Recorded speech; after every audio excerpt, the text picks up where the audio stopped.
नमस्कार विद्यार्थ्यांनो, आज आपण गणितातील पदावली हा घटक अभ्यासणार आहोत.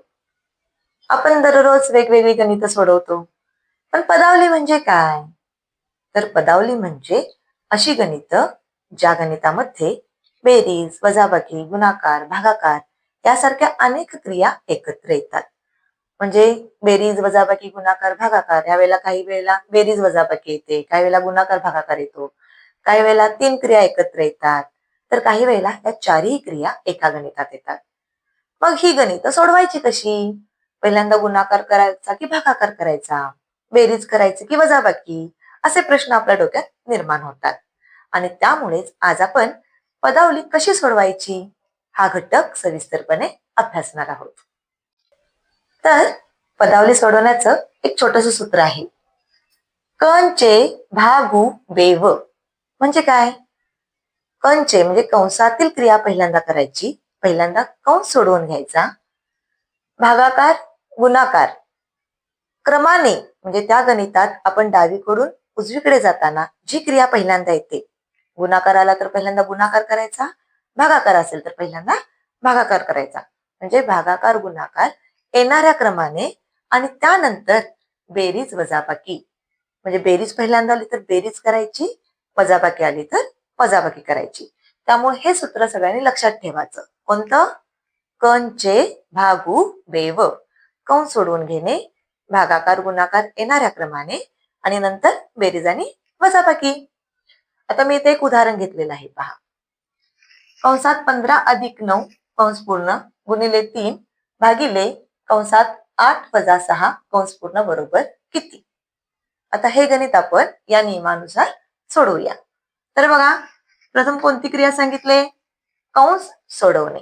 आता या गणितात एक नव्हे तर 2 कंस आलेले आहेत, त्यामुळे आपण पहिल्यांदा काय करणार आहोत?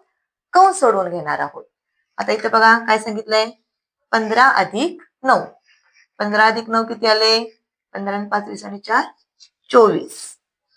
हे आहे तसंच लिहायचं हा, गुणिले 3 भागिले, आता हा कंस सोडून घ्यायचा.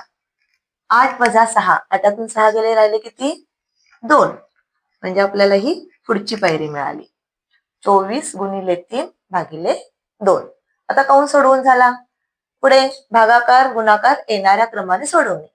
जेव्हा आपण डावीकडून उजवीकडे जातो गणित सोडवताना, त्यावेळेला प्रथम कोणती क्रिया आली ती पाहायचं आहे. आता या गणितात पहिली क्रिया कोणती आली पहा? 24 गुणिले 3. मग 24 त्रिकम 72. त्यानंतर पुढची क्रिया घ्यायची, भागिले 2.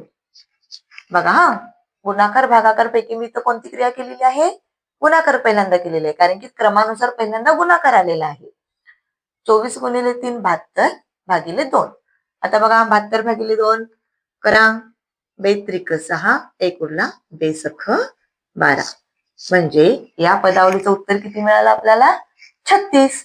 तर अशा पद्धतीनं जर एखादी पदावली सोडवण्यासाठी जर आपल्याला प्रश्न आला तर या सूत्राचा वापर करून आपण कितीही अवघड असेल अशी गणितं सोडवू शकतो. समजलं? आता विद्यार्थ्यांनो, हा प्रश्न तुमच्यासाठी. जर तुम्हाला याचं उत्तर येत असेल तर मला कमेंटमध्ये द्या. आणि हा व्हिडिओ आवडला असल्यास लाईक करा, शेअर करा आणि सबस्क्राईब करायला विसरू नका. धन्यवाद.